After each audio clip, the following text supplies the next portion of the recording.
preparing to live stream. It seems to be working now. It'll give me a link in. It'll give me a link in a minute.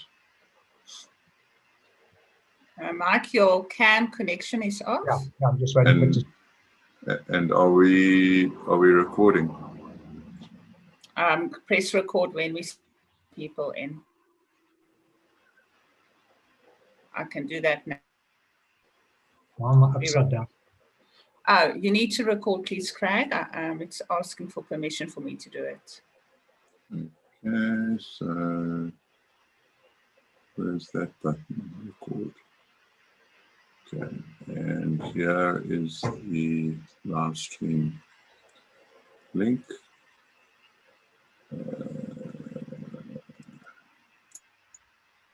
Should I put it in the Zoom chat? Please.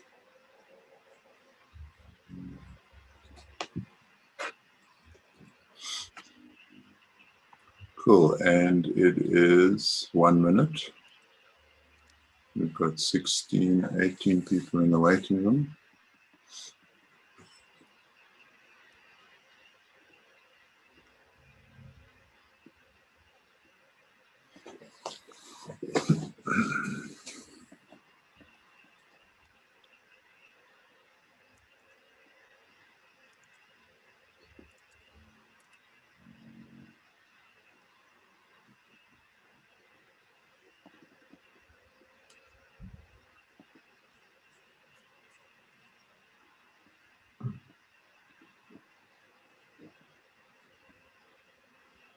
Okay, it's 10 o'clock. Should I admit all? Please. Okay, and you're...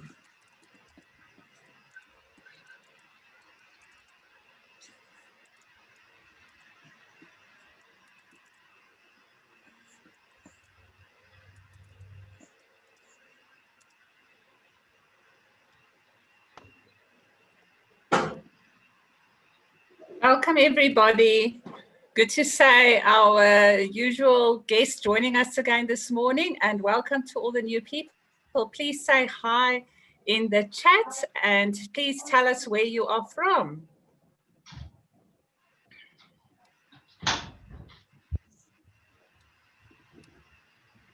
We will start at about 3 minutes past 10. Just to us, please do mute yourself. We are recording this session as we speak, and we are also live streaming to YouTube at the moment. Welcome, Benjamin. Welcome, Nicholas. Hi, Melissa from the Happy Factory. Happy Friday. Great to see everybody. Debbie, Dion, Grace, Marina, Paul. Paul is probably still in his coffee shop in London. He never leaves the place in his pajamas. So welcome. Just keep on saying hi to us. No, Paul, you are being rude. You haven't offered us coffee yet. Just keep saying hi to us in the chat. Seeing you there, Paul. Hi, Viva. We have a very exciting workshop this morning, and we are expecting quite a few people here this morning. So while we're still letting people, please make sure you have pen and paper at hand. You are going to do some thinking this morning and some work.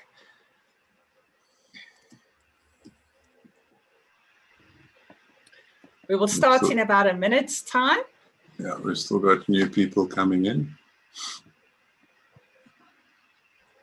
It's very exciting, very exciting. This is such an exciting workshop for this time of the year, and very excited to have you all here.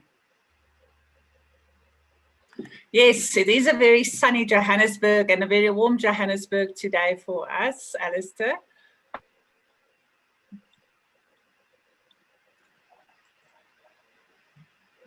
So many new people. Please continue saying hi in the Zoom chat. Don't hesitate to tell us where you're from and also tell us what you are doing. It would be very interesting for us to see the variety of the different skills and expertise we have joining us here this morning. Great to see some new names too. Very much. I recognize some of those names. Awesome. Yes, yes. We've got people from so many different sectors joining us, and quite a few from the restaurant sector as well this morning. Great, we're seeing people telling us what they're doing. Design Thinking World, Verana, Value Chains using 4IR Tech from Gwen's side, and coaching and training. Carmen's making us jealous. Excellent. with Melkbos Strunt. Very much. So much Craig, better than Joburg. It is 4 minutes past. Yeah. Craig, it is 4 minutes past. I think Indeed. it's maybe a good time for us to start. Absolutely. I see my internet connection is unstable. Can everybody hear me? You did fade in and out a little bit once or twice, but it's fine now. Okay. Well, I'm going to quickly get the show on the wheel. So welcome to our masterclass, Cutting Through the Digital Clutter, with our guest speaker, Mike Said. We again, as you've heard, we have guests coming in from across the globe, and every week we have new people joining us at our free masterclasses. So welcome to all of them. For those of you who do not know us yet, I am Liesel Fundroy, and you will meet Craig Terblanche in a moment when he introduces our guest speaker, Mike Said. So Craig is our founder of the Democratizing Entrepreneurship community. Before Craig introduces Mike, I would like to share the links to the exercise workbook with you. I have done so just before I started with the formal opening of this masterclass. Just check your. You do not have to worry about opening that right now. We are going to refer to it, but Mike will talk us through the activities when we get to that stage. Just to start off with, Mike is first going to talk us through the 7 significant shifts in digital marketing which we need to be aware of before we start participating practically in the workshop, when Mike starts discussing the brand positioning statement with us. Now, just remember, this is just the very first step in this journey of which you will embark on with Mike. So if you do not have pen and paper, please grab that. Mike will be starting in a moment or two. So again, we would like to invite you to please ask questions during Mike's, and also do comment. We are keeping our eyes on the Zoom chat, and if we feel it's necessary to jump in during Mike at that point in time, or very pertinent content, we will do just that. We might even invite you to talk to your comment or to your question. So please be ready for that. Please do stay muted unless you would like to comment. We are recording this masterclass, and we will make all the assets, including the presentation, including the exercise workbook, and including the clips from this masterclass, available on our EXO Futures Academy page. I will be sharing that link with you shortly in the Zoom chat as well. Craig, that's me. Welcome, everybody. Have fun and enjoy. Craig will now introduce Mike to us. I beg your pardon.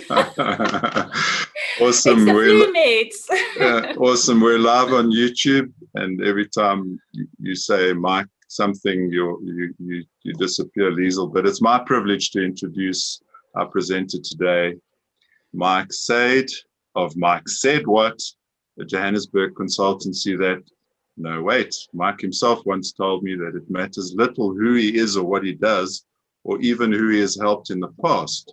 The only thing that really matters is what he can do for you today.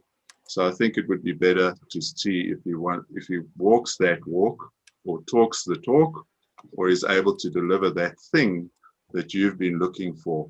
Mike, it's in your hands. Thank you so much. Good morning, everyone. Thank you. I trust you can all see the screen. I'll wait for Liesel to give me a thumbs up. Yeah, so I'll need to stop Craig sharing, needs to Mike. stop sharing. Yeah, I'm just going to stop sharing, and it's over to you. Yeah.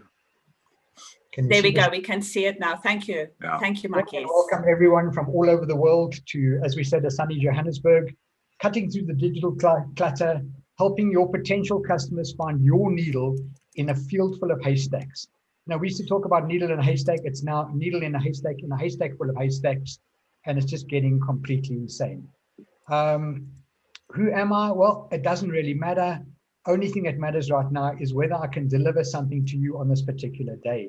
And I'll talk a bit about that a bit later on, how important it is what you do for your customer and is more important than what you do actually.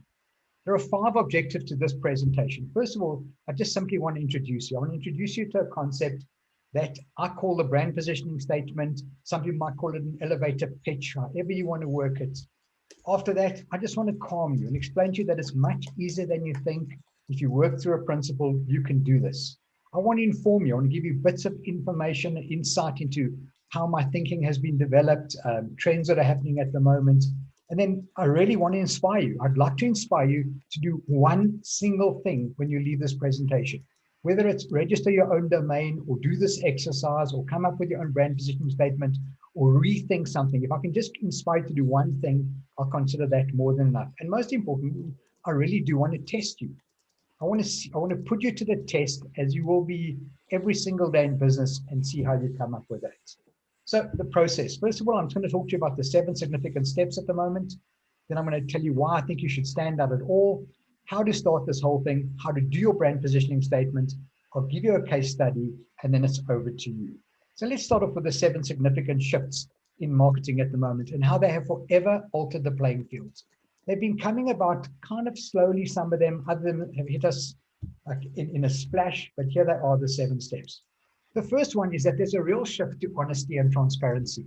And the best example of that is if you were to go to visit your doctor today.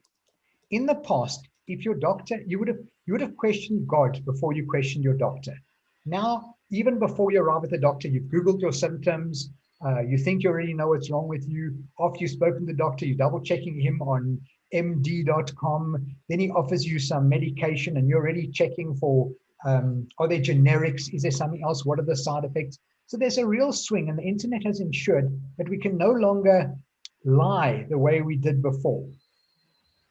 So that's the first one. The second one is a shift from perception versus reality, and understanding that the perception of who you are, particularly as a small business, has actually become more important than the reality of it and how you present yourself. And part of that perception is, for example, do you have a professional looking business card? Do you use a professional background when you're on a Zoom meeting with people? Do you have your own website? Do you have your own domain? That's the perception that you're creating, and it's actually become more important than the reality. Of course, it's important that you're able to deliver, but that perception that you're presenting every single day has become increasingly important in order for you to stand out. The third one is a real swing away from interruption marketing. And we've seen that during lockdown, particularly in South Africa, with magazines closing down. Many people that watch TV place their PVR on pause as soon as the adverts are there, then they fast forward through them.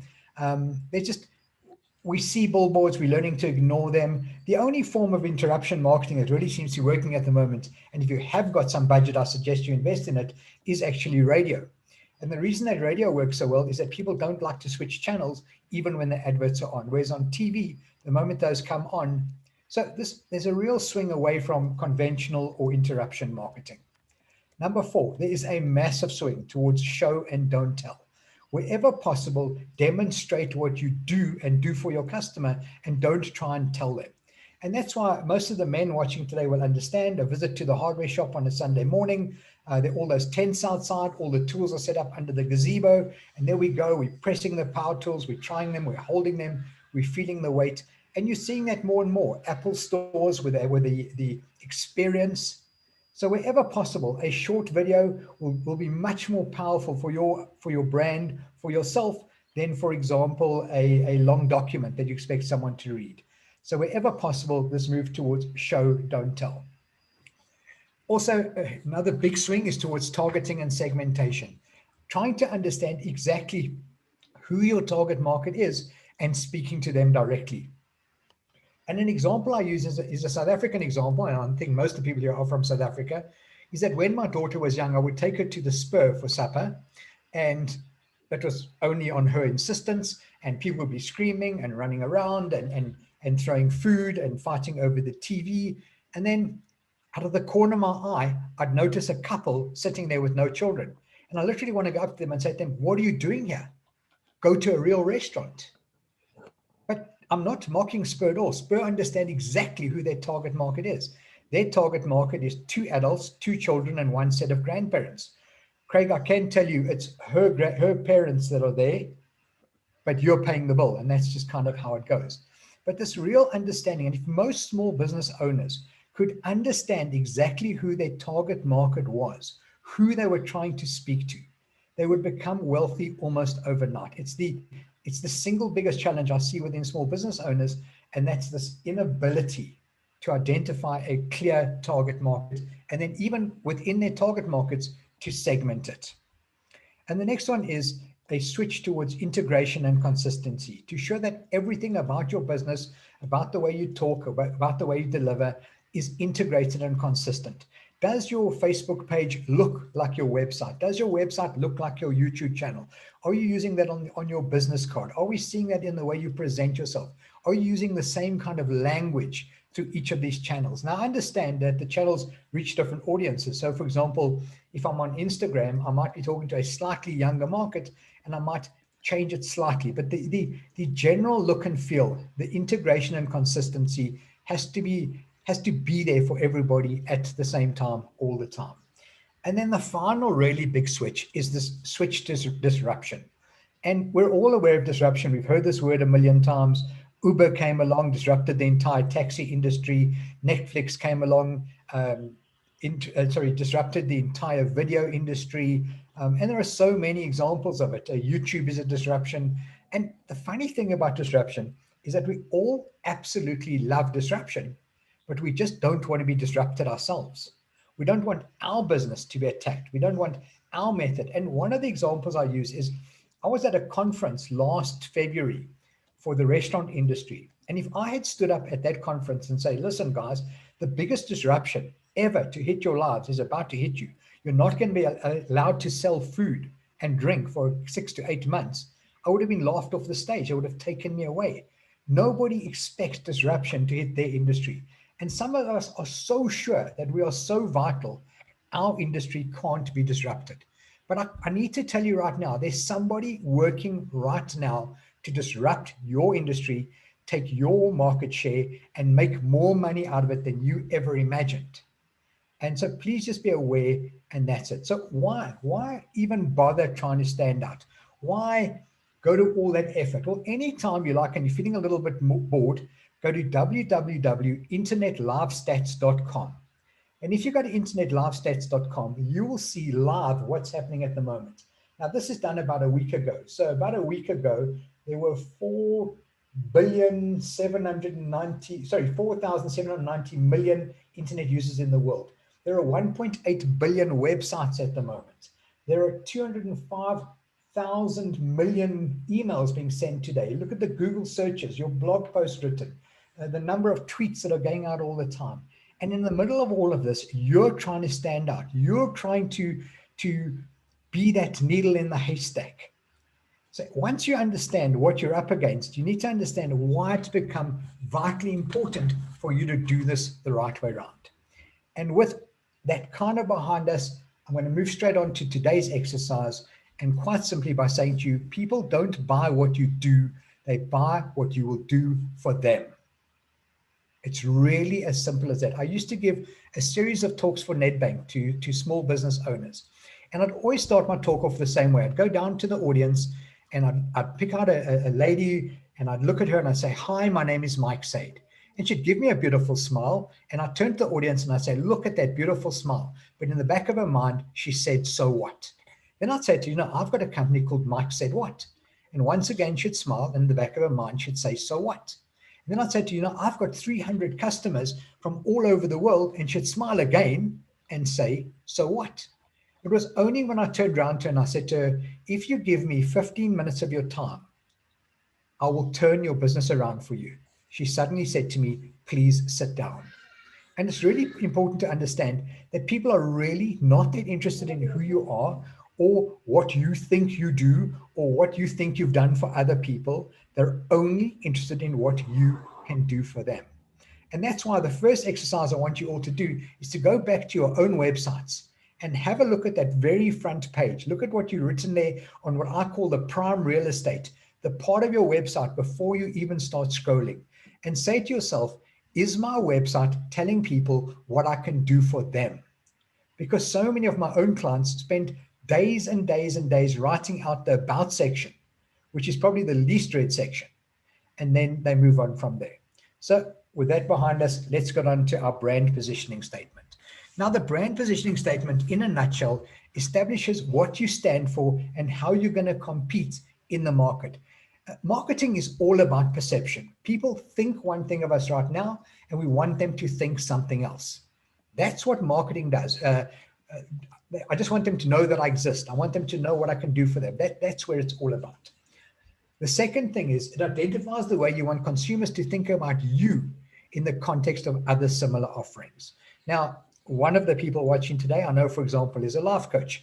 She's not the only life coach in the country. She, and I'll use her name, Aviva, would like people to understand how she stands out and competes against other people with a similar offering, or how does she make her offering look exceptional against that?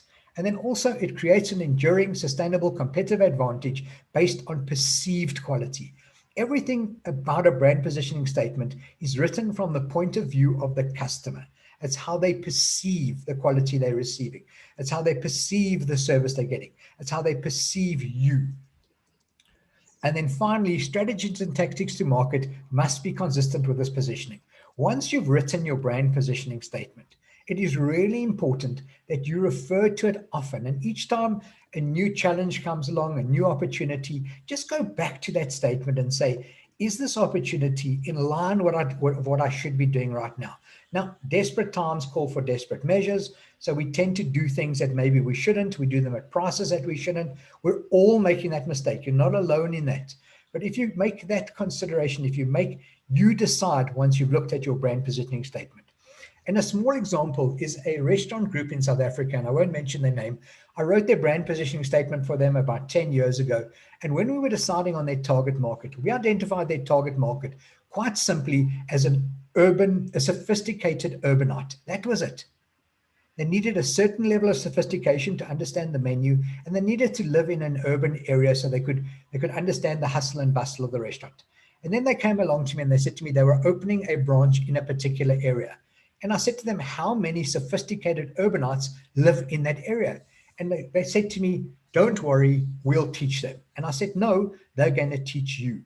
And unfortunately, they did. They lost that particular business. And so all I'm saying is keep going back to this all the time. So let's get you all working right now. What you can do right now, if you like, is grab a pen and paper, have something there, your iPad, something to type on, because I'm going to try and challenge you as we go along and help you write this brand positioning statement for you. The first thing to understand is that there really are only 4 steps to the brand positioning statement. The very first one is 2. Who is your target market? Now, I have sat with countless entrepreneurs and I turned around to them and I said to them, who's your target market? And the answer is always the same. They say to me, everybody. Then I say, well, don't you at least mean everybody with money? Oh yeah, yes, that. And don't you at least mean everyone with money and access to the internet? So I mean you're doing an online store. Oh yes, that as well. And don't you mean everyone within an area that you can deliver to? And so you start breaking it down until you have established exactly who your perfect target market is. Now I want you to imagine that you could draw a picture of your ideal customer. Male, this age, lives here, does this, has so many children. Then you could take that and run it into a photocopy machine and run off 40 or 50 or 100 copies. You would become wealthy almost overnight. And that's why this first step of understanding who I'm talking to is so important. Now, just before we get away from everything, please understand that you might be talking to different people at different times. And therefore, your message will vary from person to person.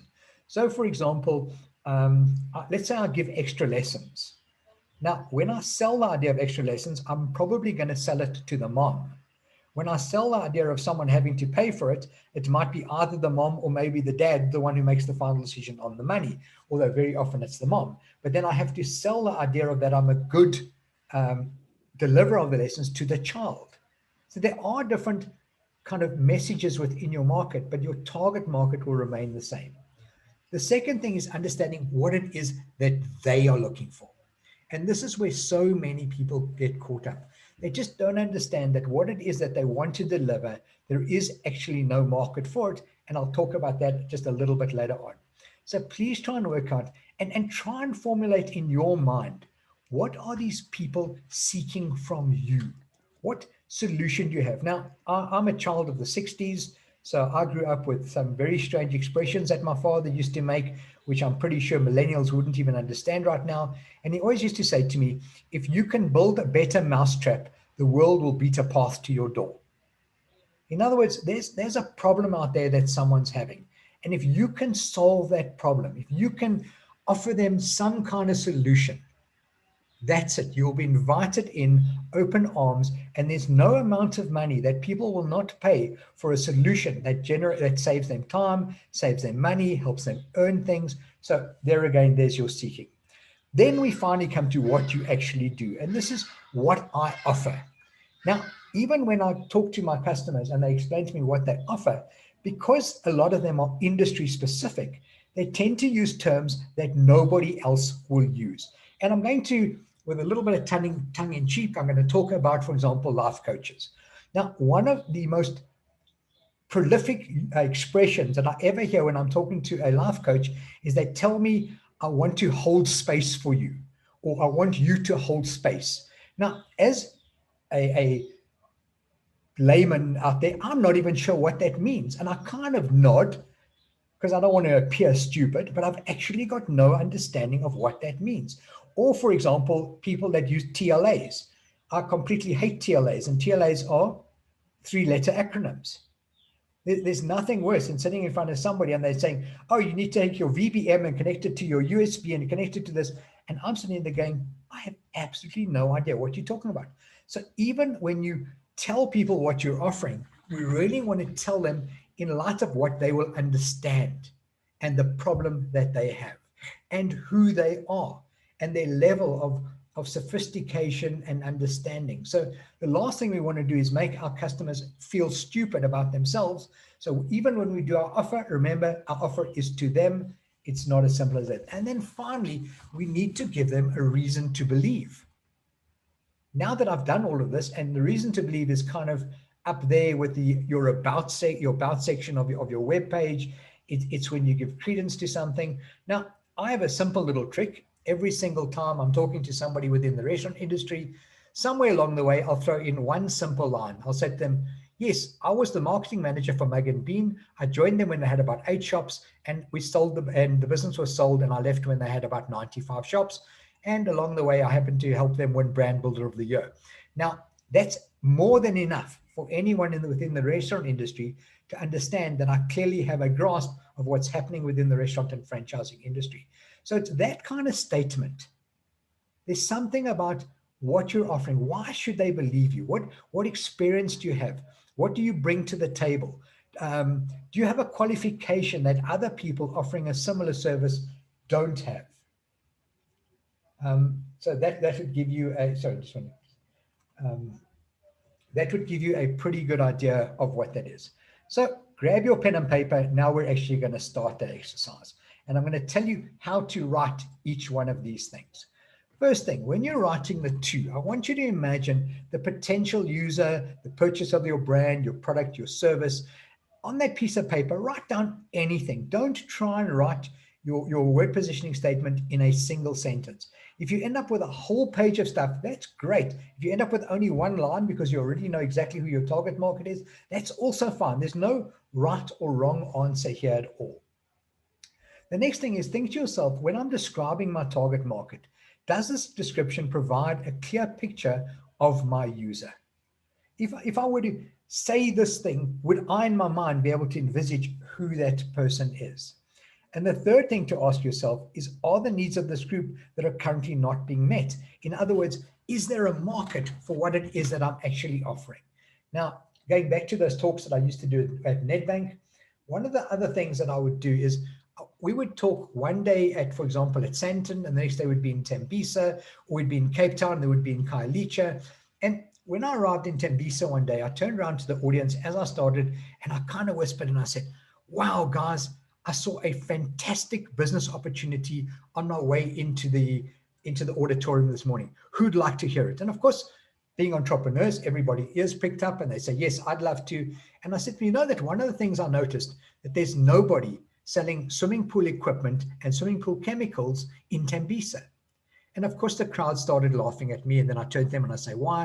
And said, because people don't have swimming pools in Tembisa. And I go, oh, well, it would have really helped if I had a little local knowledge. So please understand that even if you have this brilliant business idea, there does need to be a market for it. And that's why understanding who your customer is so important.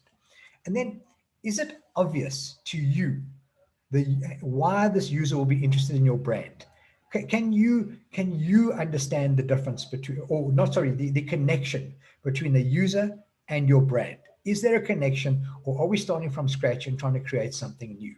So if you could simply start writing your brand positioning statement, using those 4 questions will help you tremendously.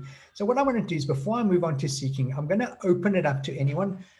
You're welcome to unmute yourself and have a go at who you believe your target market is and how clear you are in your own mind of who that market is. You are welcome to share in the Zoom chat, or if anybody would like to come in and share the results from this specific activity with everybody and get some feedback from Mike, you're more than welcome to do so. We have a few minutes for that. While people are thinking, Mike, we have Alistair, who shared earlier on that what he has done as a very valuable exercise before is to explain his value proposition to 10 and 12-year-olds and ask them what they think. And he felt their feedback to be very enlightening and revealing, and it helped him to remove some jargon and complexity and acronyms. So yeah, what's your opinion on that while we wait for somebody to maybe come on stage and share some feedback on this activity? Alistair, I absolutely love your idea. I would even go as far as to say, if you don't have any 10 or 12-year-olds around, try any teenager. First of all, if you can get them to put down their phone for 2 seconds, you've already at least speaking to them a language that they want. And also, what you can do for yourselves is you can ask yourself the question why 3 times. So why did you choose this? Why? Because the first time you ask someone the question why, they can answer you pretty quickly. The second time there's with some hesitation. And the third time you really see them fumbling for an answer. So that's another way to kind of do it, is to ask yourself, why did I choose this person? Why do I think this person fits into the thing? And why do I believe they are my target market? And if you can answer those, you're pretty close as well. And Lloyd then adds to that, say that you can make honesty that children process as a very grounding effort as well. Anybody who would like to come in and share some feedback on this activity? Don't be shy, we are learning from each other. I'll go for it. Thanks, Jean-Pierre. Okay, so I'm trying to build this platform, and I've basically identified 3 types of customer segments, and the challenge is everyone tells me to focus on either of them, but it's kind of I feel at least I can't do one without the other, because it is kind of connecting 3 different segments in one platform. So I have to focus on all 3 of them.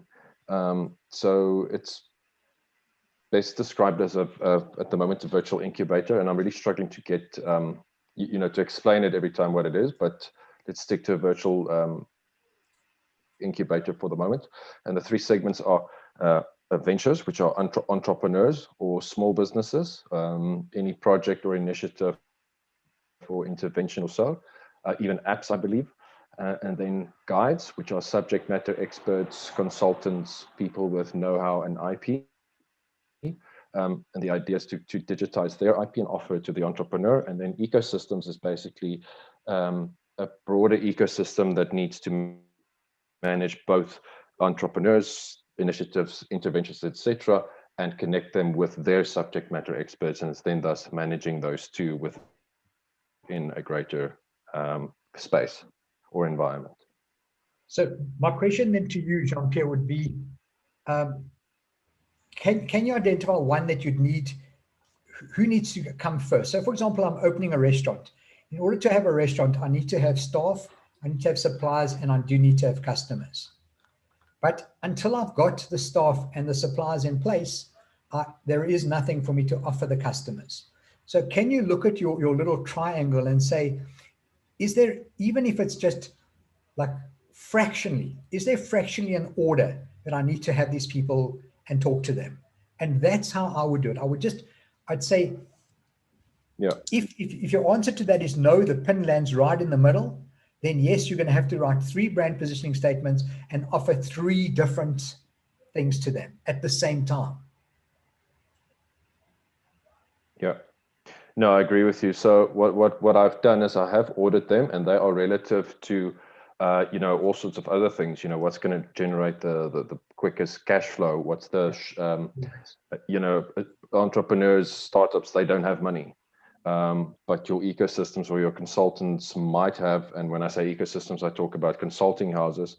So it's all relative to where the product's at, relative to what can bring in can secure the best positive cash flow as soon as possible. And then with a kind of go-to-market strategy where you kind of stagger it from there. And then I think what I've put last onto the list is the actual entrepreneur, because to get mass market reach, it's going to take a really polished product that's super slick, that's going to be able to scale and being offered at a really low, if not free price. So that's roughly where I'm at the moment. Jean-Pierre, I would say you've answered your own question almost in a nutshell. So you certainly have got 3 markets, and I would right now, I would write a brand positioning statement to each one of them. But then when I went to market, I would go in the order that you've posted to me right now. Thank you very much. So what I'm hearing you saying is, Mike, that you don't have one brand positioning statement. You have a unique brand positioning statement for each separately. We've got Harris. I cannot encrypt your message there. There's a lot of acronyms there. Would you mind coming onto stage and clarifying your comment in the chat, please? Guy, Harris? You mean decrypt, Liesel? Decrypt. Just these apologies in advance, people. I'm on drugs, good drugs, so I might call you different names as well today. Thanks, Guy. Over to you. Thanks. There are a lot of names you could have called me, Liesel. Just very quickly, my TLA's 3-letter acronyms are my oxygen. So tongue-in-cheek, I just said, if what I always say to people, what's an FLA? And if they respond 4-letter acronym, I say no, 5, and vice versa. Sorry about my obtuse. No, thank you very much, Guy. I'm going to remember that one and quote you on it. Please just ask that if you are not talking, that you mute. Thanks. Anybody else? We've got a minute for this one, please. Anybody else would like to come on? There's a few comments in the chat. Yes, I see that. Some of them are very, very long. My label. I think Carmen, maybe you would like to come on. Comment out. Putting me on the spot there, Liesel. Indeed, I am. So yeah, just a recent conversation with Liesel, we were talking about the difficulty, and Mike, you alluded to it earlier, being in the coaching and training realm. Liesel told me to please immediately do away with the word saturated market. I think it's quite difficult to craft the message of what you're trying to solve. So answering that so what question. And specifically referring to what you were talking about earlier on, where terminology gets used like the word transformation. You know, what does that mean in layman's terms? So I think that's the difficulty in terms of positioning yourself in a very active market and knowing exactly who are you going to serve and what do you have to offer. I think sometimes it feels like you have an incredible amount of value, but you don't really know how to package that correctly. I don't know if that answers the input, Liesel, in terms of just where my headspace is at. Colin, I think what's happening is that we all believe we have value. That's, in fact, most of us sitting here, we're sitting here because we believe we have value, and we're struggling to get that value across to our customer. And it's often because we have our own inability to put ourselves in the mind of the customer. And I think, I'm not sure whether I should take it as a compliment or an insult, but Lloyd has certainly helped me understand that I am basically a 12-year-old. Because I can sit there and listen to someone and go, but what do you mean? No, that's not good enough. Cut out that word. And you need someone to do that for you. You need someone to strip away those words that other people can't understand and to speak to your target market in their language. This Tower of Babel kind of thing that we've got. Mike, that's spot on. That's what you often missed is that soundboard. You know, as a solo entrepreneur or even as a startup entrepreneurship, you often miss that ability. So it's about finding a 12-year-old that is adequate to be part of your team ultimately. So yeah, it's really well said. I think it's not about trying to go at it on your own, but surrounding yourself with individuals that have those skills to help you to transform that message from your own thinking. Yes, and I'm hoping that this exercise will help all of you as well as you drill down through it. Excellent. Thanks, Mike. And a last comment, and then we will move on. Malebo made a very interesting statement in the chat. He's asking himself, why must he put himself in his customer's shoes? And that's to a previous comment made by Paul Eissink. So he says, I mean, if you want to have a competitive edge, your product service needs to be unique. Is your problem statement based on customer research, or is it because you can advance an already existing product service? Thus, I think we shouldn't try to make a perfect product service, but a viable one by making sure you can get feedback, continuous iteration to narrow your product service to be as simple as possible for your target market. So there's a few points there. If you wouldn't mind just quickly touching on that, Mike, then we'll move on. Well, I can tell you, I can sum all of that up in one sentence, and that is, you can have the best product in the world, but if you can't sell it, you've still got it. So you're 100% right. Spending all that time getting the perfect product. You know, another expression that I've been using lately particularly within the digital realm, is that good and fast beats great and slow every single day. So coming up with a really good product and getting it out there fast is just so much better than this. Let's go back to the drawing board. No, let's finalize that. Let's make sure that video is perfect. Oh no, I didn't quite enjoy that voiceover. Oh no, can't we use the word, can't we change A to an? We don't get stuck in analysis paralysis. Get out to market and then refine more than anything else. So Liesel, thank you so much. Those were great comments. I'm going to move on to seeking. So the next part is understanding what it is that, and we've covered some of this already just in our little chat, is understanding what our target market really, really wants from their point of view. A description of what the customer is seeking and not of what we're offering. So that's a very, very important thing. The next thing, does the chosen playing field that you've actually chosen to play in, does it highlight you and your brand? Now I use the word brand, I need to understand that each one of us is a brand. Just like my little t-shirt that says Mike Said What, and I've kind of hidden my logo up there above my head. I am trying to create myself as a brand. So please don't think because I'm not Nike or I'm not Coca-Cola, I'm not a brand. You are a brand in everything that you do. So does the field that they're playing in and what they're seeking are you able to offer them something quite remarkable in that space? Then can the consumer identify with this frame of reference? If I say, and I'm going to go quickly back to the life coach, if I say they're seeking transformation and my customers don't understand what I mean by transformation, does it mean the same thing? Then we're already on a completely different page on that stage. So can the consumer identify with the frame of reference that you are using when you're using your brand positioning statement? Or are you once again using terminology and TLAs and FLAs and the whole works? Thank you, Guy, for that one. Are they using that instead? And then, is it obvious to the user that this need actually exists? Now, the seeking thing is probably going to be the most challenging, because we really do, and it doesn't really matter what we say, we believe we have something to offer. And very often I'm talking to someone and I can see them almost getting, I'm talking about people trying to sell me stuff, and they're almost getting frustrated with me that I just won't get it, that I just don't understand how good they are at it, and I just don't understand why I need their particular product. And I'm sitting there thinking, hey, when I'm, like, for example, if I'm buying myself an electronics product, I have a kind of little triangle that I have in front of me. It's what I need, what I want, and what I can afford. And somewhere in the middle of those three is actually what I'm looking for. When someone comes along and they're trying to sell me a product that's kind of way out of my price range, and I mean way out of my price range, there's nothing. Let me just quickly digress for 1 second. Every single time someone makes a buying decision, they're actually asking themselves 4 very simple questions. Number one, the first question they always ask themselves is, can I afford this?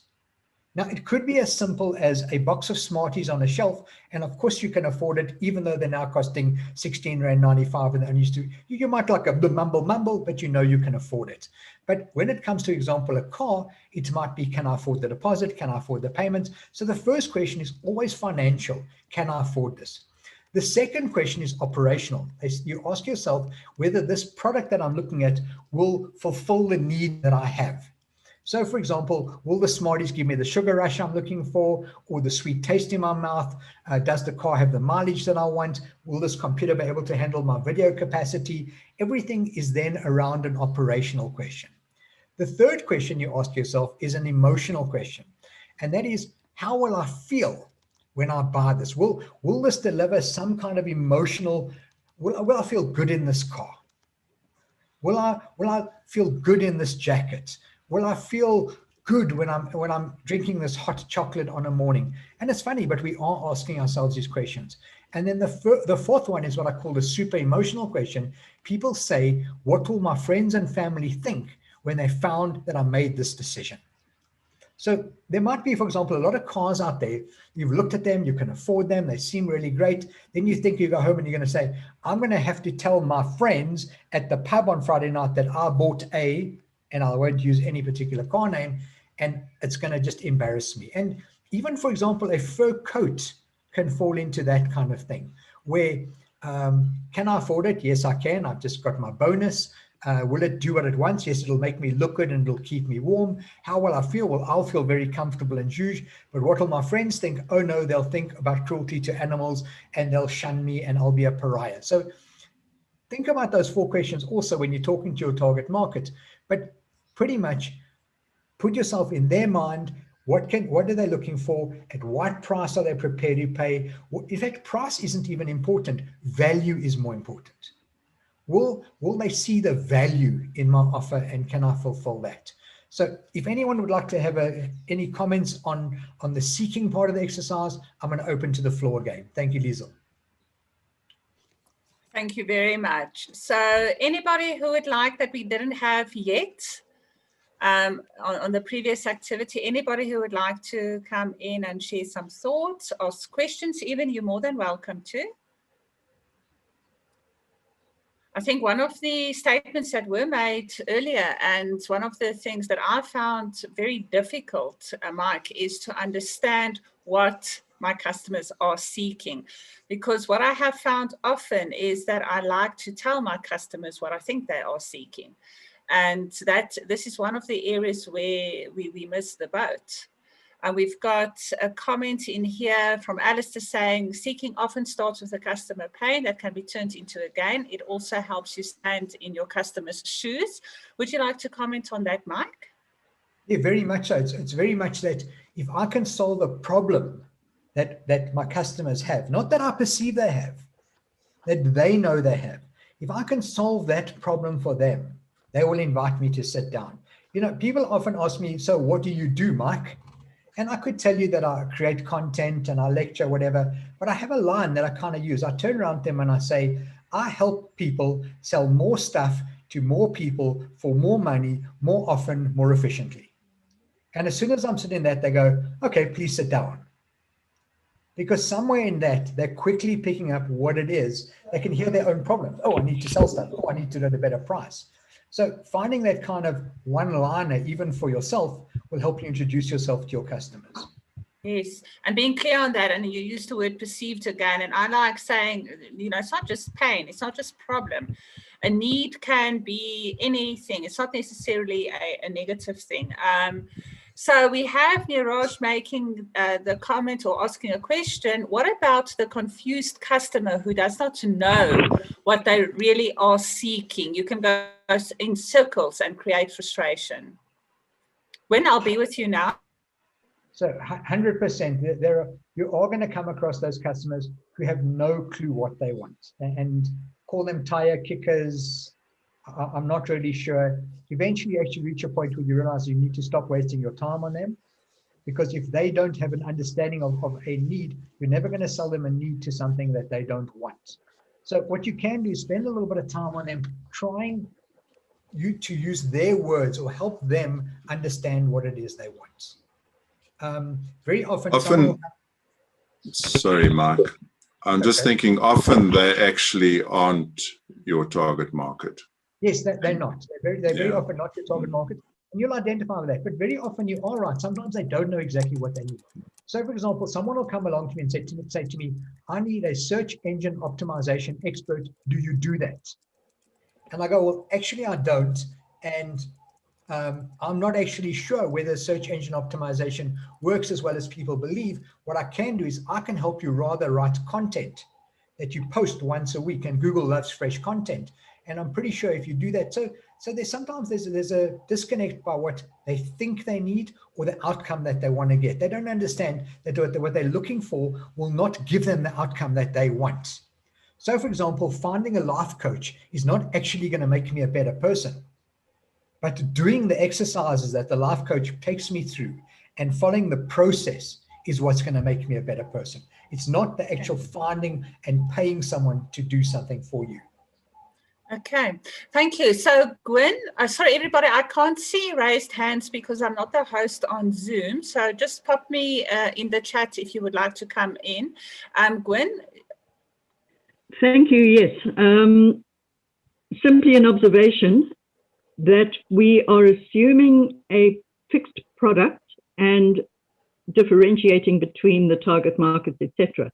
I tend to operate in a sort of pre-phase, if you like. We have a complete change in the backdrop, and the potential market is significant for various entities, various people with products.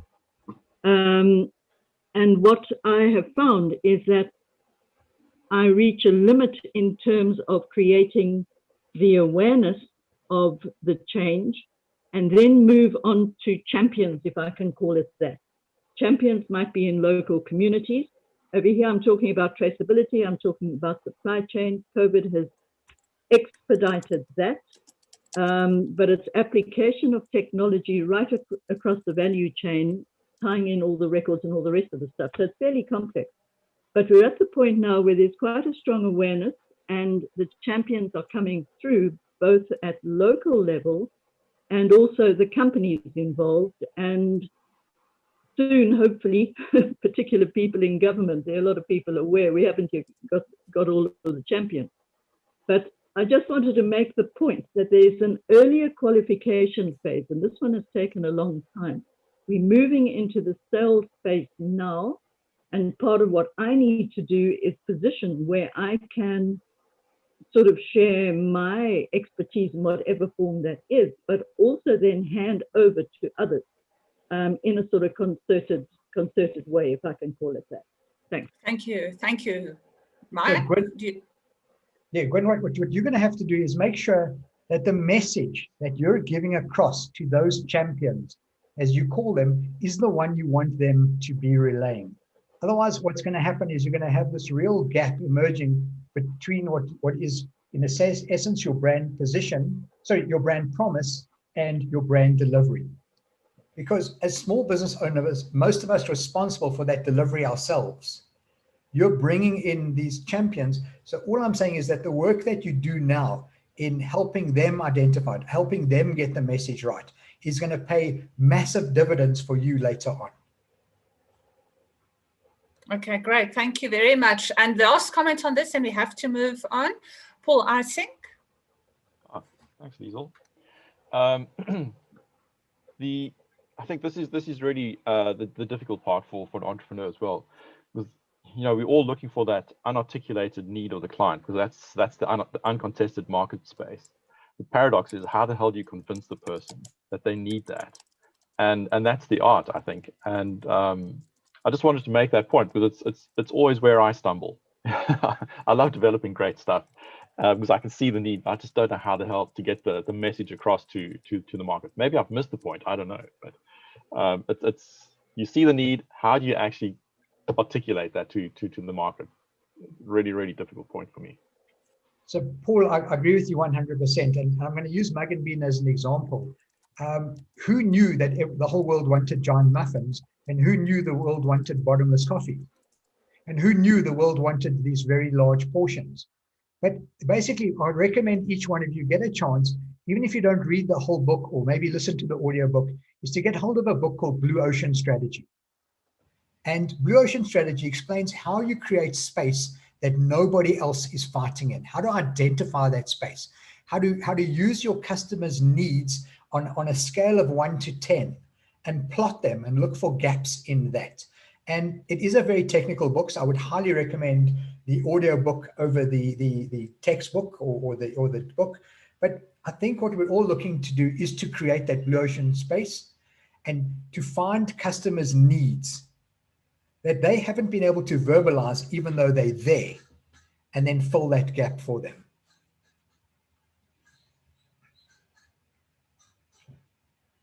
Shall we move forward, Mike? Let's do it. Okay, now we come to the part of our offer. What is it that you're actually offering the customer? Your reason for being. We want something the customers to associate with us, be it a single word, a phrase. Should it be the word generosity, understanding? What is our reason for being? What is it that we want to put across there? Do you deliver the benefits better than your competitor? That's another thing I ask all the time. I'm very often working in the restaurant industry. I've got a guy coming up to me, saying to me, I'm really not sure why my restaurant's not doing very well, because the food's not bad and the service is pretty good. And I'm thinking, well, for not bad food and average service, I can stay home. You'd need to be a lot better. You'd have to here's where you show people why you're better than your competition, more than anything else. What do you offer over and above them? Does the offer have special interest to your consumer? Is there some part, some message that you can tweak when you're talking to your customers in your I offer? Something that they can say, literally, when they hear the I offer part, they should think to themselves, oh my goodness, where has this person been all my life? That's kind of what we want to spark when they get to the I offer part. That part where they say to them, finally, somebody who gets me. Finally, somebody who understands me. It's that ability to put that across. And then, very, very important, can you actually really deliver on this? Are you making promises that you can keep? Now, as a marketer, to me, I can tell you right now, a lot of the world out there is about smoke and mirrors. If you come to me and say to me, I would like you to make sure people think I'm the best life coach in the world, I can kind of do that. I can put everything together for that. But the ability to deliver on that is then in your hands. So you need to have this clear understanding of what you offer in terms of what your customer needs. Does it fit in with your values? Because it's no use offering something to the world that goes completely against your own values as a human being, as a business. That'll never be sustainable. And very importantly, can I deliver on this promise that I am making right now? So that kind of is how we come up with our offer. We try and keep it short and sweet. We don't need to go into great details of how we do what we offer. And I can tell you now that whenever I get to the offer, if I'm working with people, consumers love the words system and process. If they understand that there's a system, if you say to things like, I offer a 5-step process, I have a system that involves 9 steps. As soon as they understand the number of steps are involved, what's involved. It gives them a much clearer understanding in their mind of what they're in for. They don't think they're in for something that's open-ended. I'm never really going to reach a solution. So this is a very, very important part, is to put your offer across against what it is they're seeking to a target market, and that they can understand it.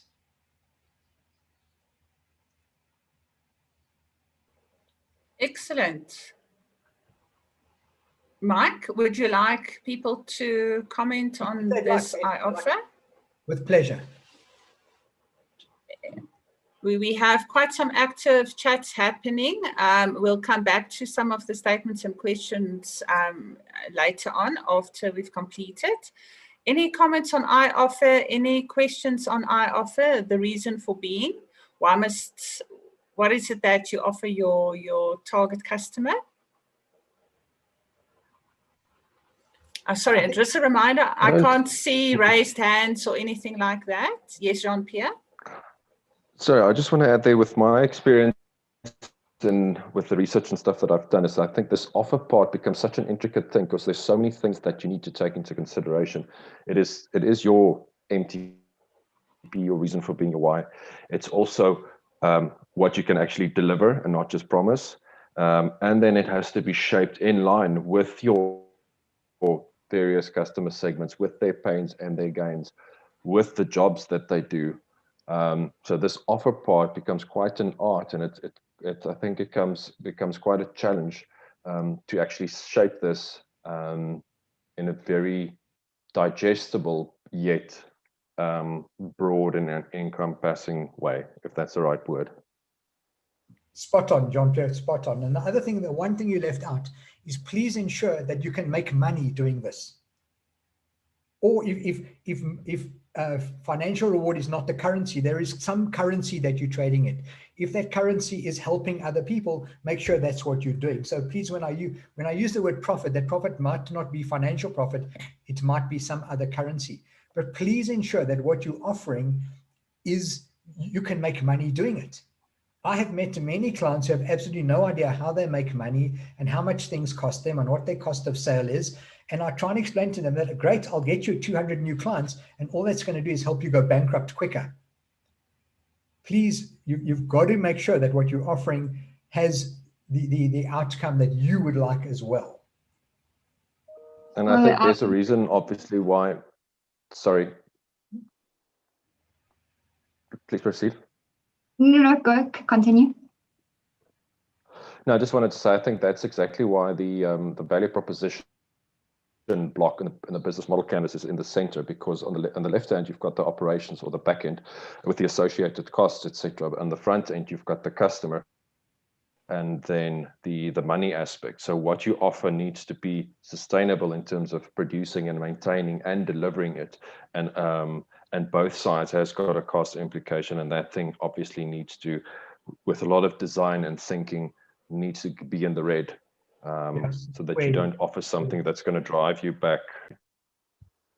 Thank you. Thanks, Jean-Pierre. Kirsty, is it you?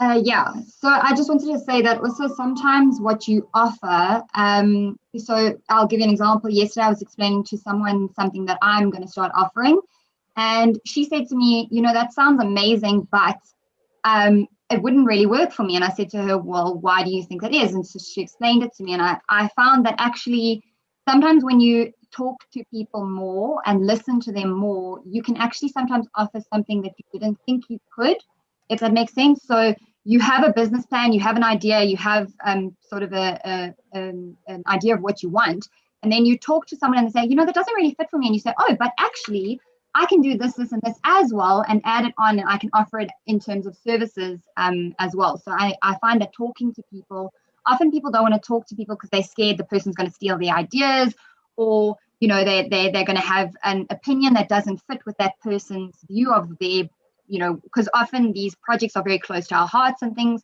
so people can't be objective when it comes to other people's opinions. But that is how you actually end up finding that niche, and what do people actually want is by talking to them and seeing, oh, you know what, I actually have this skill that I didn't know was actually going to be required in this sort of industry. Kirsty, in a nutshell, a lot of my customers tell me that I'm an insultant and not a consultant. My job is not to give them the good news all the time, but to kind of try and help pick holes in it. But nobody can do it better than a potential customer. And if you're prepared to listen to that person, and then maybe all you need to do is reframe your offer. You don't even have to change your offer. Just reframe it in light of what they've said. You've had a successful day. Right. Thank you very much for that. Mike, shall we move on to the next point? And then we come to the reason to believe. And this is kind of in the background. When you're telling me what you offer, why should I believe you? And what I want you to do here, and the most important word here is preemptive. I want you to try and preempt questions that your customers would ask. Whoa, so why should I believe you? Why should I believe that you're the best? Why should I believe that you'll be able to maintain this price? Ask yourself those kind of questions. Try and preempt the customer's questions. I use questions a lot in my video production. When I'm doing video production, I find that if I can start off by asking 3 very important questions that leave the viewer saying to you, oh, wow, they get me. Oh, I'm talking to somebody who understands my business. I then have them for the rest of the video. And I'll give you an example of that a bit later on when I show you one of the videos. So the next thing is, does it define what you stand for in a clear and compelling way? Is the reason to believe, does it cover who you are? And then does it reflect insight into the consumer? And all of this goes back all the time to us understanding our customer. And I'm sure that every single person sitting here is a business owner in some form and also a customer in other businesses. And think to yourself how many times you've stood there in front of a salesperson, in front of a cashier, and thought to yourself, they just don't understand me. They just don't understand that I'm the customer. They just don't understand that this is about me. So that's why I know as hard as that, this is all about putting yourself in their mind. So these questions, this reason to believe, does it reflect insight? Or if I'm going to list off Mike say BSc, LLB, etc., and I mean nothing to the customer, I've lost them. But if I say to them, I have the experience that's required, and I give them an example of it, I've covered the reason to believe. And then once you've done all of this, you also need to understand, do all your elements support each other? Can I go back and look at each one of them and see the thread running through each one of them? Because that's when you come up with this incredible brand positioning statement that all of a sudden, and I know it sounds weird, it can change your life for you. It can change your business for you. It can help you focus. It can help you get a much clearer understanding of your own offering. You might go back and rewrite a course, or as Kirsty said, offer something that she didn't even think of offering, that she's very capable of offering, that she only picked up through insight of her customer. Without it, she would have just gone hammering, trying to sell the same thing to the same people. And there was a need sitting there waiting for her to exploit. So in a nutshell, this is the brand positioning statement. In front of you, by the time you finish later on today, I'm sure many of you will be doing this exercise tonight. Write it out. Just write out. My first step I always do is I then go back and I look at all I've written, and I've seen where I can find duplicates. And you will find many. You'll find yourself describing the same customer, but in different ways. So I kind of cross them out. Then I'm looking for keywords. I look for words like passion, understanding, need, and I highlight those words for myself. And then eventually, and I know it sounds weird, eventually you do come up with that one sentence that kind of works for you.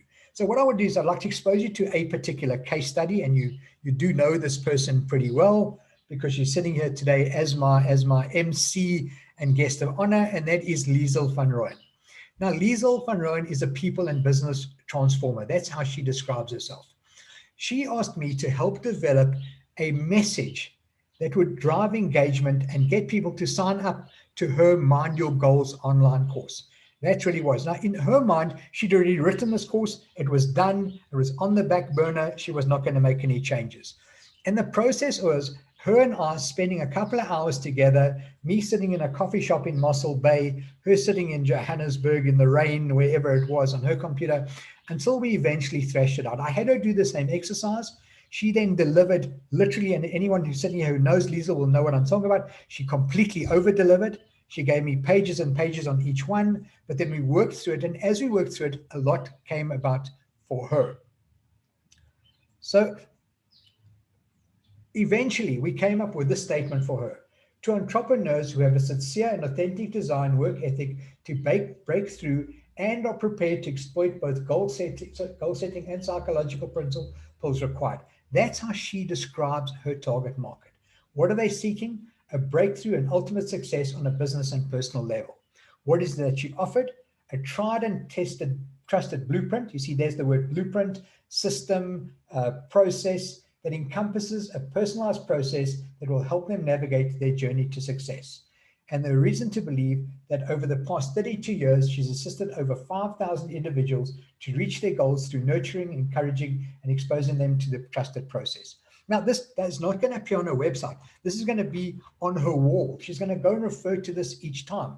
And the strangest thing is, and Liesel will admit to it, that once we'd written this, she suddenly went back to her own course, went through each one of the stages on the course and said, hang on a second, on this course, I'm a little bit light. I'm not actually delivering what I told people I would deliver. And she went and readjusted her offer so that there was no gap between what she offered and what the delivery was. And that's also a very important part. And I'm hoping this exercise will help you identify some of those gaps so that you can close them and not be exposed to them. So once we'd done all this, then finally, the deliverable was, of the hours of work and deep introspection, went a long way to developing the video. I then, which I don't usually do, I actually wrote the script and produced the video without even showing Liesel the video. I was just fortunate that she just happened to really like it. So if you can sit back for 2.5 minutes, this is the video that finally came about once Liesel and I had done our work together.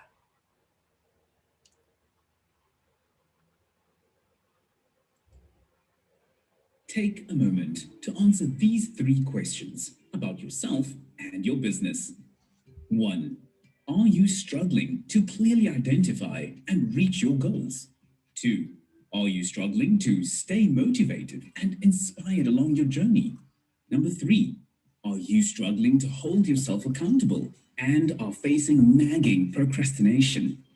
Like most entrepreneurs, you more than likely answered yes to at least 2 of these questions. And if you are in the position I was just a few months ago, you probably answered yes to all 3. Do not berate yourself too much. After all, we all are human. But if you would like to make the meaningful changes necessary to make the shift you want and require, the next 90 seconds may just change your life. My name is Mike Said, a serial entrepreneur, business coach, single dad, and part-time adrenaline junkie. But this is not about me. I would like to introduce you to Liesel Fundroy and her remarkable ability to cut through the clutter, help you identify your goals, and establish a clear path to achieving them and ultimately success on a business and personal level. Over the past 32 years, she has assisted thousands of entrepreneurs who have a sincere and authentic desire and work ethic to break through and to explore both goal setting and the psychological principles required to achieve success. But most importantly, she has assisted me step outside of my comfort zone, identify exactly what it is I want, and helped me set a clear path to achieving it.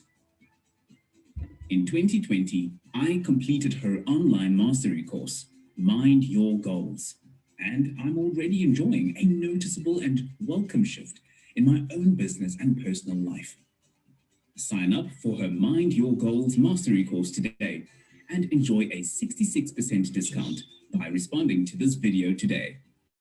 Take advantage of this offer to complete her course for only $49, approximately 730 Rand, by registering on www.bit.ly/MYGM66 and bid farewell to the uncertainty, the lack of motivation, and of course, the curse of all entrepreneurs, procrastination. So as will always happen to me, I spotted one spelling mistake on that. And if you didn't see it, it was sing instead of sign. So I'm going to have to go back and redo that one. Unfortunately, there's no spell check on my Premiere Pro. Take a moment. Sorry, let me just take a moment. Sorry, Mike. There's a few comments there, brilliant. And obviously people picked up on the spell check and have pointed that out to us. So yeah, so it was done in Canva, correct, Mike? You used Canva? It's a mixture of Canva, Premiere Pro, Adobe Character, Puppets, Animator. I used a number of things, but it doesn't need to go that complicated. Your own message can be quite simple. They can be built in Canva. There are so many things. In fact, one day we just need to run a Canva course for beginners. Yeah, just to show you what is available to people out there. Yeah, I'll talk to your future courses in a moment if you would like to wrap up. Thanks, Mike. So thank you, everyone. This is just one section of a course that I'm busy creating for myself at the moment called Action Now, which is a 7-step plan to get your business flying. You'll be able to sign up for my course from about the 1st of February, 2021. I'm working with Liesel to put that course online. I really hope you have enjoyed that. If anyone would like to contact me, my email address is mike@mikesaidwhat.co.za. I'm always on my phone, on WhatsApp, Signal, and Telegram. I downloaded all of them when this little thing happened because I know everyone in the end is going to end up at WhatsApp. You can find me on Facebook and under Mike Said What, YouTube under Mike Said What, and Instagram under Mike Said What. If you friend me on Facebook, I need to warn you, I'm an oversharer. So you will see some stuff, some humor and everything that goes at me. I only have one favor to ask you. Please don't ever send me a voice note. Those things drive me completely insane. And if my friend Gavin is still out there, he'll also tell you, don't add me to any groups if you can help it as well. I'm not a group person. So thank you, everyone. I'm going to open the floor to any questions that are happening or any comments. It has been an absolute pleasure to be with you for the last hour or so. And I hope that I've achieved those things I set out for. I hope that I've inspired you, I've calmed you, and I've informed you. And I hope I've challenged you. Okay, great. We've got a few minutes for questions. Mike, thank you very, very much. I found it extremely valuable when I worked with you. So any questions? I'm going to pop into some of the previous comments made here. We've got a couple of minutes. Yarosh, is the relationship between seeking and offer is key for the conversion to a sell. COVID has forced businesses to start looking at being different. We must be consistent in the offer. We know price is always a pain point, but look at the value in the offer that it provides. Design with customer for the solution to create an incredible offer. Thanks for that comment. I don't know if you want to comment on that, Mike. I would just like to say to him, you're spot on about the COVID part. What COVID has really done is it's caused everyone to look deeper and faster. That's really what's happened. So they're asking questions that they didn't ask before, and that's where we are at the moment. It's what COVID has done is it's really exposed a lot of businesses that were not essential, more than anything else. And a lot of people believe their business was essential, only to find out that it really wasn't. So yeah, thank you for that comment. So there's a lot of comments in terms of speak to your customers, listen to them. That's happening. A lot of book references being shared. Thank you very much for that. Craig wants bottomless coffee now. Then there's been some chats going in between the show and tell and prototyping, which really talks to being agile and launching minimal viable products and failing fast, to summarize all of that. And Nick, I don't know, you've made quite a few comments. I don't know if you would like to come in and just summarize your comments in a summarized comment, pardon the puns there. Nick, are you still here? Hi, Liesel. Hi, Nick. Yeah, the comments, I think it was just between Alistair and we just talking about the jobs, the jobs to be done.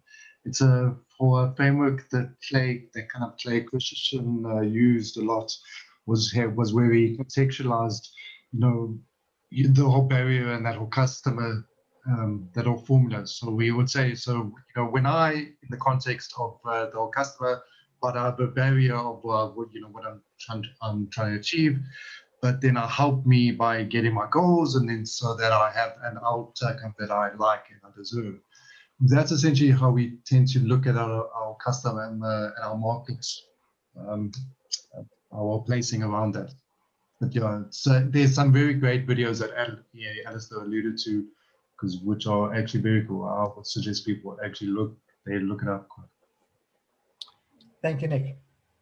Okay, then Thanks. thanks for sharing. Then Benjamin van As says, and he's asking the question, if you can do a lot, but can't list it all, how do you work out what is the bare minimum to say to get a conversation going? Mike? Ben, I would say more than anything else, it's by understanding the customer. It goes back to what does the customer need or want from me at this particular moment. So what I try not to do, I try not to list all the things I do and try and boil it down into one thing that I do for them. So what do I do for you? I deliver your message to your customer. I deliver a targeted message to a targeted customer. That's how I do. I can tell you that I use video. I use Facebook. I use Google Pixel. That's actually irrelevant. My message is that I deliver a targeted message to targeted customers. So yes, we do often have this whole list of services we do, and we like to tell everyone what we do. We like to list them all. Don't. Rather tell them what outcome you can achieve for them. From that, you will have them asking about the sections of your service that appeal to them or they feel will best suit them. Great. Thank you very much for that. That's all the time we have for Q&A. I'm going to share the chat with Mike, and Mike will go through the chat, and then we will compile a response, which we will also share as part of the assets by Monday, close of business. Craig, would you like to summarize the workshop for us, please? Indeed, that was totally awesome. Thank you, Mike. And there's lots of positive comments and feedback. So that's, as usual, we're hitting the spot somehow. So we Mike, started if you wouldn't mind stop sharing, then Craig can share. Okay, I thought I was sharing. No, there we go. There we go. Thank you also. Okay, all right, cool. So we started with the brand positioning statement, and following Mike's process makes your elevator pitch easier. And we all know how difficult it is to really get an elevator pitch that hits the spot. So Mike wanted us to be inspired to do. And I think if you're not inspired to do out of this session and really clarify your message, then see a doctor. You need to stand out. And the 7 shifts that he spoke about, and I'm not going to go into too much of the detail or try and rehash too much of the detail, because I thought his handout is a brilliant summary of the process. But I try to just select a few hotspots that came out or high points that came out. But the 7 shifts: honesty and transparency, perception is reality, less interruption marketing, show, don't tell, target directly with clear segmentation, integration and consistency. That's about channels and language. So language that is clear for the channel or the target. And then, of course, disruption. And you know, as long as the status quo is never going to happen. So we've seen that pretty dramatically recently. People buy, not but, what you do for them, what you stand for to compete, perceived and advantage. I'm not sure what that word was supposed to be, but perceived advantage, I guess, is the bottom line. So align with go-to-market and stay focused is where we were there. So then we went into the 4 questions, you know, so 2, seeking, etc. So 2 is really about your ideal customer, target, niche audience. And we spoke quite a bit about a buyer persona needing to be very clear and having very clear messaging that is specific to that persona and that addresses the unmet needs of the persona. So will a 12-year-old or your grandma understand? And are you creating a connection to that persona? So good enough now, and testing that understanding came across, you know, so the notion that you won't perfect it the first time, and you may never perfect it. You should actually always be tweaking it and improving it and testing it by getting out of the building, which is a point I'll make later. So what are the needs and wants of the customer outside in? What are they seeking? And I think this concept of outside in is one that is, you know, corporates really battle with this. They all sit in their buildings and they go, we've got stuff, customers will come and get it just because we've built it, you know, build it and they will come. And they really battle to get in the shoes of the customer and in the head of the customer and get that right. And I always knew I wanted bottomless coffee, and that's why I worked at Mug & Bean you know, quite often. So we helped you with that brand success, Mike. Does the persona perceive the need and understand the value? And then, of course, this thing of the buyer questions, which I think is so critical, you know, so that persona is the buyer as well, but there's different aspects to it. So there's affordability. Does it work from an operational point of view? Emotionally, how does it make them feel? And then the perception of friends is the other point that came out in terms of seeking. And then in terms of offer, how am I helping the target audience address their needs and wants? So please not TLAs, plain English and clear. I put the book 0 to 1 by Peter Thiel in the chat. Blue Ocean strategy is quite academic, whereas 0 to 1 I found to be very good for entrepreneurs. And it's the notion that if you can create a monopoly of one, then you don't have to compete with the rest of the market on their terms. In simple terms, it's a fantastic book. Your reason for being, better benefits delivered, clear process and approach, you know, and that notion that if you and Liesel's course example, if you know the steps that you're going to be taken through to achieve the outcome, you're going to be able to sell what you're offering. But make sure that there's currency or reward, you know, that outcome delivers benefits not just to the customer, but to you as well, that it's not going to put you out of business because now you're actually making a loss and more customers don't help. And get out of the building, as I've said already. So then on the reason to believe, why should they trust you, believe my offering? Why it needs to be preemptive. Simon Sinek actually talks about 5 whys. Mike mentioned 3. So yeah, you can keep asking why until you get to root cause or first principles, as Elon Musk often talks about, and be authentic.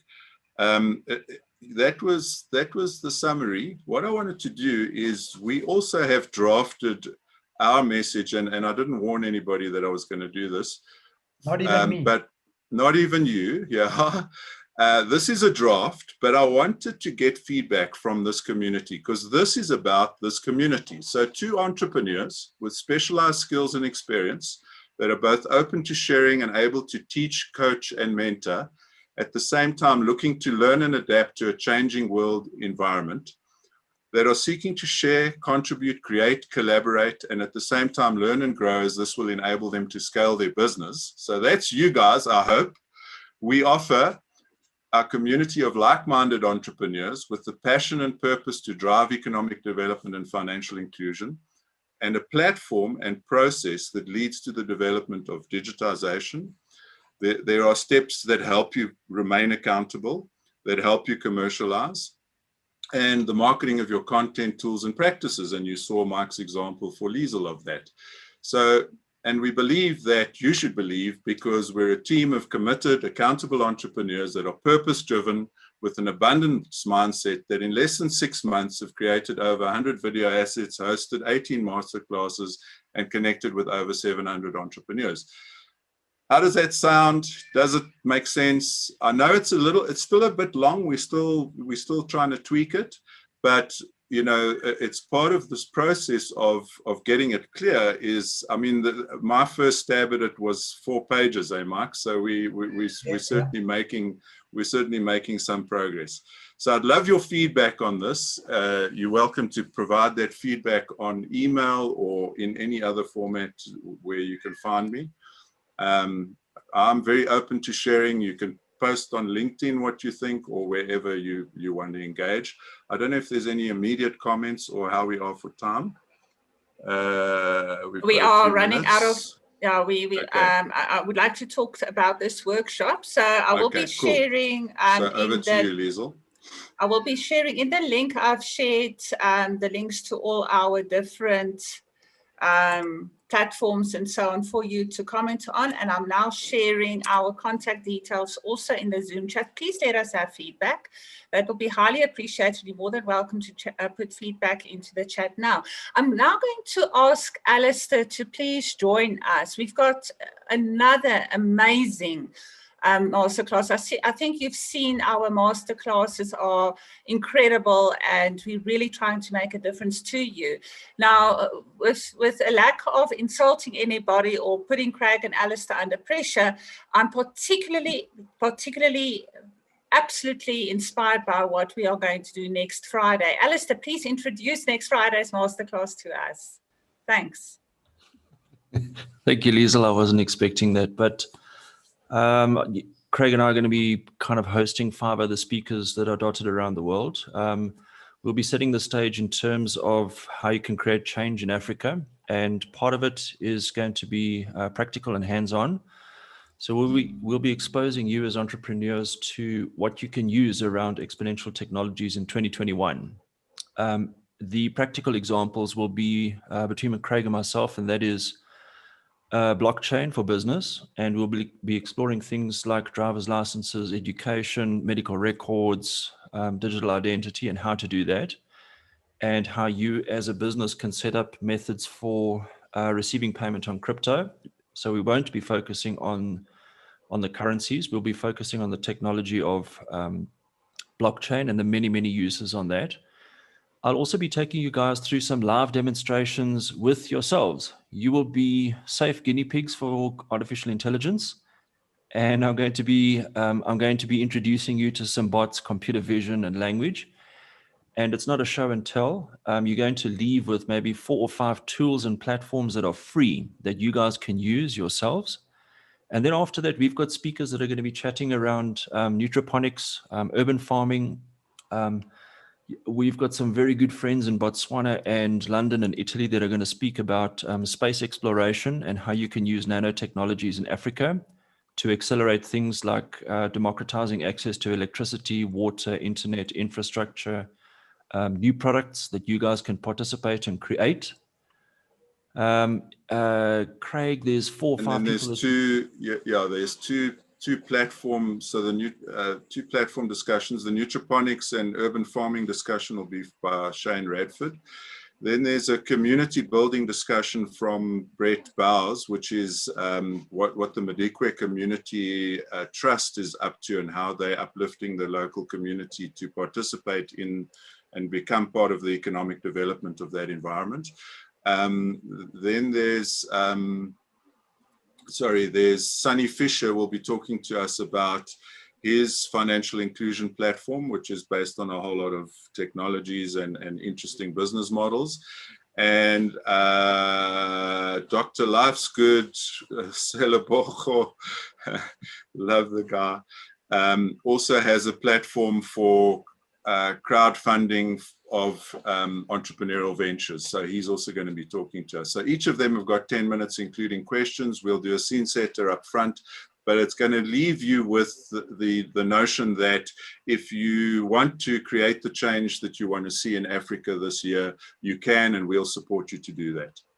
Great, thank you very much for sharing that. As you can see, this next masterclass is also a must attend one. I did share the registration link in the chat for you. We are out of time. Craig, you added another slide after this one, so I don't know, we are completely out of time now. What the purpose of that one was. I'm trying to move the slide. So it's just to say, how we choose to look at the world is really important. And this video from Gerd Leonard about the 10 mega shifts over the next decade, I think is a great precursor to next week. So if you've got time to watch it, I highly recommend it. We'll share that link as well in the chat, please. Thanks. We are out of time. So thank you very, very much to everybody who joined us this morning. Mike, I'm going to come to you for a final wrap up. Just thank you, everyone. I hope you're inspired. Just in the words of Nike, just go out there and do it. Even if you do it badly originally and then you fix it later, just get it done. And if you need help, I've posted my details. Drop an email, send a WhatsApp. Not a voice note guy, if you're still here. Guy's still here, and he has... Not because I don't know how to work. I know exactly how to work. I just can't stand 15 minutes of and Good. So looking forward to seeing all of you. And then just one more. I just need to give a shout out to my friend down at the beach who's riding horses. Don't get arrested. Have fun and see you soon. Great, thanks. Guy, you have your hand up. I don't know Yeah, if there sorry, was- Mike. I just wanted to say I fully agree with you. But Thanks, maybe Guy. it's my age. Thanks, Mine Mike. too. Mine Okay, too. good. Thank you. Thank Awesome, you guys. Thank very you. much, everybody. If you want to be a guest speaker, there's a link in all the links I've shared there. Contact us. Go to our exofutures.co.za Academy page. And this is your opportunity to help us democratize entrepreneurship. Have a wonderful weekend. Thank you.